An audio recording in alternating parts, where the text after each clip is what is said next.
मेहताब साहब, बहुत बहुत शुक्रिया वक्त देने के लिए। जो थर्ड रिव्यू है आईएमएफ, उसकी रिपोर्ट सामने आ चुकी है। बहुत सारे जो टारगेट्स थे मोरलेस वो हमने अचीव किए हैं, लेकिन एक मसला जो हम हर माली साल में देखते हैं वो है टैक्स टारगेट का। टैक्स टारगेट जो दिया जाता है रिवाइज होता है डाउनवर्ड, लेकिन उसके बावजूद अचीव नहीं होता। और इस साल के जो 10 माह है उसमें भी 684 बिलियन का शॉर्टफॉल है। क्या अगले 1.5 माह में ये शॉर्टफॉल जो है हम खत्म कर सकते हैं, टारगेट अचीव हो सकता है?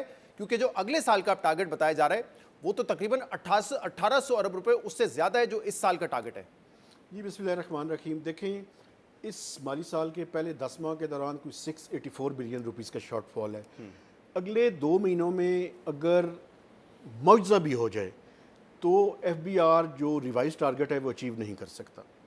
ये हो सकता है ज़्यादा से ज़्यादा कि जो शॉर्टफॉल है वो 1 ट्रिलियन रुपीस तक हो सकता है। और एफबीआर के जो अपने एस्टिमेट्स हैं वो ये हैं कि 13.1 ट्रिलियन से ज़्यादा किसी सूरत में ये टारगेट जो है वो हासिल नहीं किया जा सकेगा। अगर 13 ट्रिलियन को ये क्रॉस करते हैं जी, तो ये एक अच्छी परफॉर्मेंस होगी एफबीआर की। इसलिए ये जो 13.979 ट्रिलियन का टारगेट है ये तो अचीव नहीं हो सकता। जी सही, अच्छी परफॉर्मेंस होगी, आईएमएफ को एक्सेप्टेबल होगी। देखें, आईएमएफ की टीम की जो असेसमेंट थी वो उन्हें बता दिया गया था कि आईएमएफ को जो बुनियादी मसला है 2 चीज़ों से है। आप इस रिपोर्ट के अंदर भी देखें तो उन्होंने एफबीआर को क्रिटिसाइज़ किया है उसकी ओवरऑल परफॉर्मेंस को, लेकिन आईएमएफ का जो बुनियादी है वो है प्राइमरी सरप्लस और फिस्कल डेफिसिट। जी, हुकूमत ने आप देखें तो अपने एक्सपेंडिचर्स खासे कम किए हैं, खासकर डेवलपमेंट बजट की साइड पे। डेवलपमेंट बजट जो कि 1 ट्रिलियन रुपीस रखा गया था उसमें ऑस्टेरिटी मेजर्स की वजह से 180 अरब रुपए की कटौती की गई।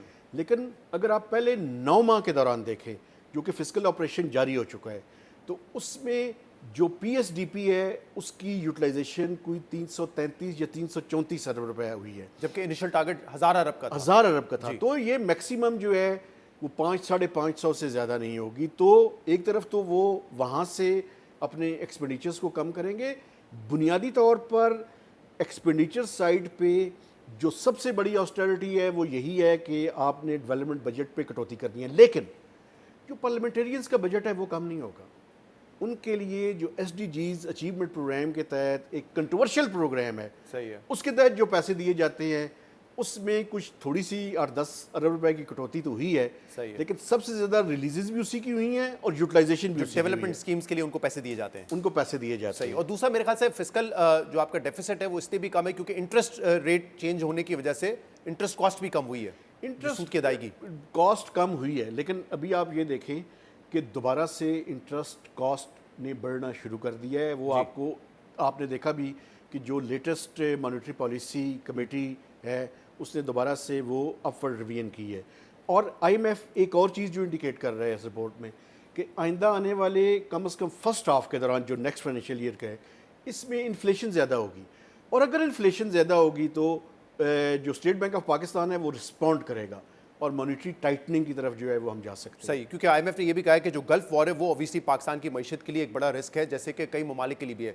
लेकिन ये बताइएगा कि अगर अगले साल का टारगेट आईएमएफ कह रहा है कि जो प्रोजेक्शंस है वो 15,267 बिलियन की हैं, जिसमें 430 अरब रुपए के नए टैक्सेस होंगे, तो क्या हम अभी तक हाफ वे थ्रू जो आईएमएफ प्रोग्राम हो चुका है उसमें हमने देखा है कि टैक्स में स्पेशली कोई रिफॉर्म्स आए हैं जिससे टैक्स नेट आपका ब्रॉड बेस हुआ हो, या जो सेक्टर्स ऑलरेडी टैक्स पे कर रहे हैं उन्हीं पे बोझ डाला जाएगा?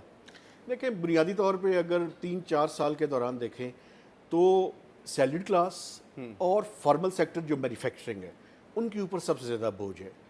और ये बोझ जो है वो पिछले साल कोई ट्वीकिंग उसके अंदर की गई और कुछ इनिशियल जो स्लैब्स हैं उन पे टैक्स रेट सैलरीड क्लास के ऊपर कम भी किया गया। लेकिन हमने देखा कि उसके नतीजे में अगर आप एब्सोल्यूट नंबर्स को देखें तो पिछले साल के मुकाबले में 100-150 अरब रुपया इस साल सैलरीड क्लास ने ज़्यादा दिया है।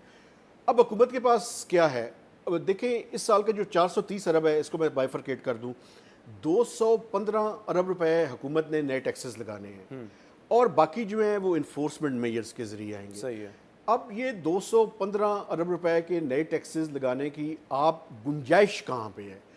हल ये है कि उन सेक्टर्स को जो कि पूरी तरह से टैक्स नेट के अंदर नहीं है, टैक्स नेट को ब्रॉडन किया जाए और हुकूमत की जो विश लिस्ट है विश लिस्ट के अंदर मैं आपको बता दूं कि सैलरी क्लास के अंदर हुकूमत चाहती है कि टैक्स रेट्स कम हो। जो सुपर टैक्स है उसको हुकूमत की ख्वाहिश तो ये है कि इसको एबॉलिश कर दिया जाए, लेकिन लगता ये है कि मुझे ये लगता है कि ग्रेजुअली उसके रेट्स के अंदर कमी होगी। तो और फॉर्मल सेक्टर के अंदर भी और एक्सपोर्ट सेक्टर के ऊपर भी जहाँ पे हुकूमत चाहती है कि टैक्स रेट्स में कमी हो, चूँकि टैक्स बर्डन ने इकॉनमी को चोक करके रख दिया है। इससे ऊपर अगर आप मज़ीद टैक्स रेट में इजाफा करेंगे तो लोग इनफॉर्मल इकॉनमी की तरफ जाएंगे, और जिसका हमने मुख्तलिफ सेक्टर्स के अंदर देखा भी है कि आप टैक्स रेट्स बढ़ाई जा रहे हैं, वो कंप्लाइंस बढ़ने के बजाय टैक्स चोरी में इजाफा हो रहा है। तो इस टाइम हल ये है कि IMF को कन्विंस किया जाए ताकि सैलरी क्लास के लिए भी और सुपर टैक्स, खासकर जो हायर इनकम ब्रैकेट्स लोग हैं और बिजनेसमैन हैं, उनके लिए टैक्स बर्डन में कमी हो सके। सही है। और मेहताब साहब, लेकिन इसमें ज़रूरी ये भी है कि IMF कितना प्रेशर हुकूमत पर डालता है कि आप अपने टैक्स को ब्रॉड बेस करें, क्योंकि जो हमें IMF की रिपोर्ट देख के या इंट्रैक्शन से अंदाज़ा होता है वो तो यही है कि अगर वो समझते हैं कि हुकूमत कहीं पे इन्फोर्समेंट नहीं कर पा रही है, यानी कि वो रिटेल सेक्टर हो, रियल स्टेट हो या एग्रीकल्चर हो, तो फिर IMF कहता है कि हमने तो टैक्स वसूल करना है, तो वो या आप लेवी के थ्रू करें या सैलरी क्लास के ऊपर टैक्स डालें या जो एग्जिस्टिंग टैक्स पेयर हैं उन्हीं पे मजीद बोझ डालें, वो एक आसान तरीका रह जाता है। तो हुकूमत के लिए जो टारगेट सेट किए जाते हैं या जहाँ पे फोर्स किया जाता है वो वही मेजर्स हैं जो ऑलरेडी हुकूमत ले सकती है बासानी, रादर देन उस पर नए सेक्टर्स को इंक्लूड करें। देखिए ना सर, बस रिटेल सेक्टर के ऊपर आप देखें, अभी उन्होंने प्रेफर किया है कि एक इनकम टैक्स की क्लॉज है 236G और H, कि जहाँ पे मैन्युफैक्चरर्स जो हैं वो अगर किसी अनडॉक्यूमेंटेड या नॉन फाइलर्स को देंगे तो उनका टैक्स रेट में इजाफा हो जाएगा। देखें, इस तरह की स्कीम्स और ट्वीकिंग से मसाइल हल नहीं होने।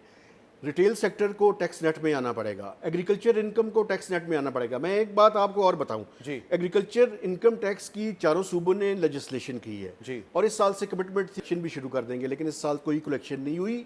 और IMF के पार्ट पे भी ये है, एक तरफ तो वो क्रिटिसाइज करते हैं लेकिन एग्रीकल्चर इनकम टैक्स का कोई टारगेट नहीं रखा हुआ उन्होंने। बाकी तो जो भी टैक्स देंगे, आप IMF की रिपोर्ट के अंदर जाके देखें तो हर एक चीज़ का आगे उन्होंने डिटेल में टारगेट दिए हुए होंगे। एग्रीकल्चर इनकम टैक्स पे वाइड टैक्स है जिसका कोई टारगेट नहीं दिया हुआ।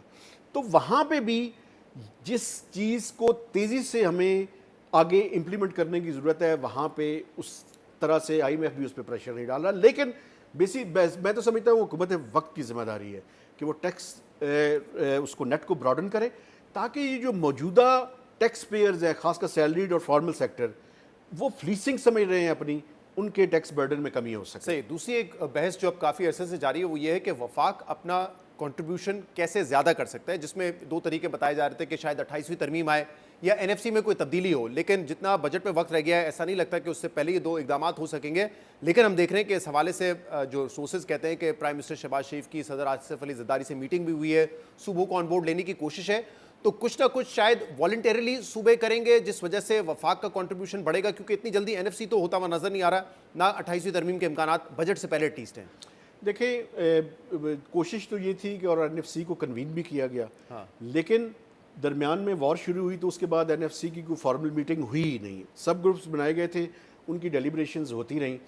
अब हुकूमत और वफाक के दरमियान एक फिस्कल पैक्ट है, उस फिस्कल पैक्ट को इम्प्लीमेंट करने की ज़रूरत है, और सूबों ने जो सरप्लस जनरेट करना है वही हुकूमत के पास ऑप्शन है कि वो उसके जरिए करे। लेकिन एक चीज़ और भी है, पेट्रोलियम लेवी की बात करनी मैं समझता हूँ बड़ी ज़रूरी है, इसलिए भी कि देखिए लास्ट टाइम पार्लियामेंट ने इजाज़त दे दी कि पहले तो ये था कि एक सर्टन लिमिट के अंदर उसको रिस्ट्रिक्ट किया था, 30 था जब PDM हुकूमत आई थी, जी बिल्कुल 30 रुपए की लिमिट थी। उसके बाद उन्होंने अनलिमिटेड कर दिया, पार्लियामेंट के पास जाने की ज़रूरत नहीं है।